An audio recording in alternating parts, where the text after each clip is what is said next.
Hey, it's Lou here from Click Love Grow, and today I want to talk about quite a specific problem, but perhaps one that you have encountered or been frustrated with before. And that is when you're shooting with, say, a 50mm lens or another type of lens that lets you open really wide, and suddenly your subject only has one eye in focus. And you think, what's going on? I want those shots to be beautiful and sharp with the whole face in focus. Well, in today's video, I'm going to explain to you exactly what's going on in those scenarios and of course what you can do about it and how to get the most out of your wide aperture lenses so that you can take beautiful sharp photos exactly the way you want them to be.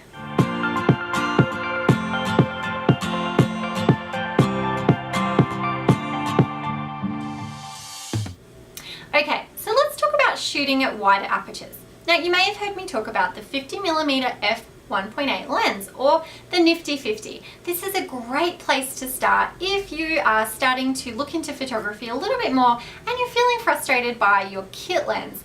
So the reason this lens is a great place to start is because it's really a cost-effective and budget lens that has great performance. Now obviously there's a lot of different lenses that you can go to beyond that point that cost at different price points and have different quality, but I talk about this one as a great place to start. Now there's a couple of reasons why these lenses offer us different capabilities than what we may have been used to. And that is because we can open up the aperture. And what that means is that when we drop the f-stop, say to f1.8, the lens opening physically becomes wider. That's why we refer to it as shooting wide open. Now the reason why this is great is because it physically lets a lot more light into the camera. So we close down, the aperture gets smaller, we open up to the lower numbers, it gets wider.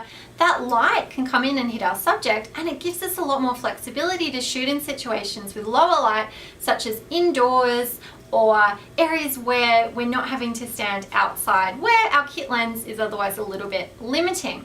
Now the other reason these lenses are great is because when you do open up really wide, not only does all that light come in, but it gives you the capability to focus on just say one thing and then everything in front and behind it gets that beautiful shallow depth of field or the bokeh or blur.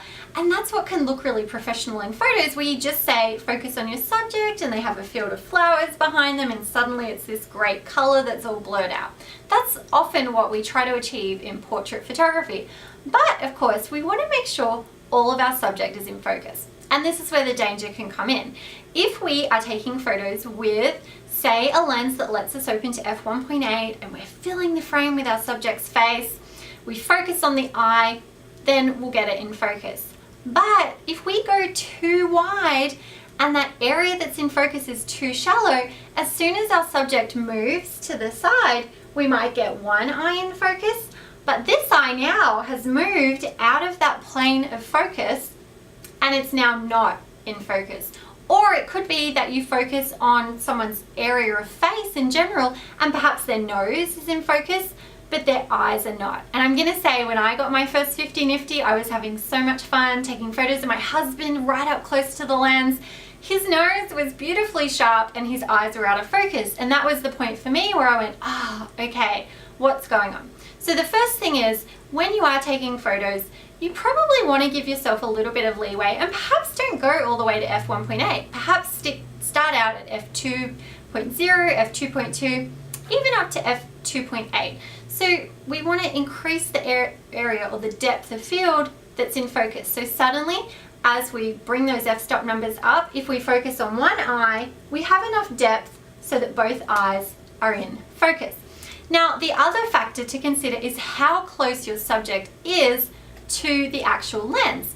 So for example, if you are shooting at f2.0 and your subject is way, way, way away, the area of focus at 2.0, the person is quite small relative in the photo now. So all of them is standing in that area of focus. Same if you have a group of people. If they're really far away, likely you'll all get them in. But as soon as that person or the subject comes really close to the camera, suddenly they're really big relative. And so again, that area of focus is still only whatever it is that you've set it to. So perhaps only one eye gets in focus and you'll have to expand that depth the closer they are to the camera because the bigger they are relative in the photo.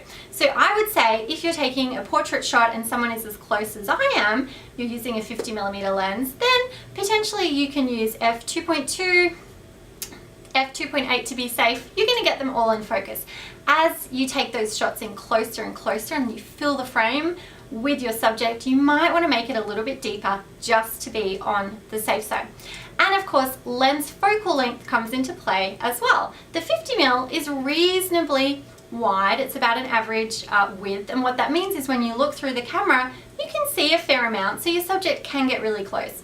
As soon as you have a telephoto lens that zooms all the way in, your subject can fill the frame, but you're physically standing quite far away. So with that kind of lens, you still can use wider apertures, say f2.8, most of those really long lenses can go down to, and still get your subject quite nicely in focus. So they're the things to consider.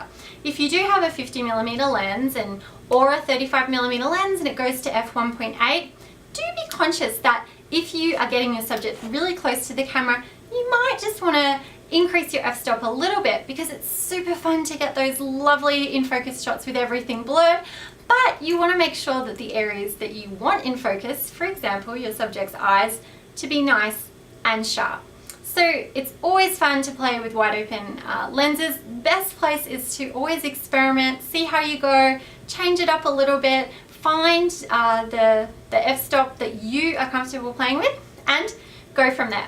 Now, if you'd like any more tips about photography and you'd like to start improving your photography, why not take part in our free 7-day photography course? You can grab it by going to clicklovegrow.com/7 days. It's totally free and you can get started today.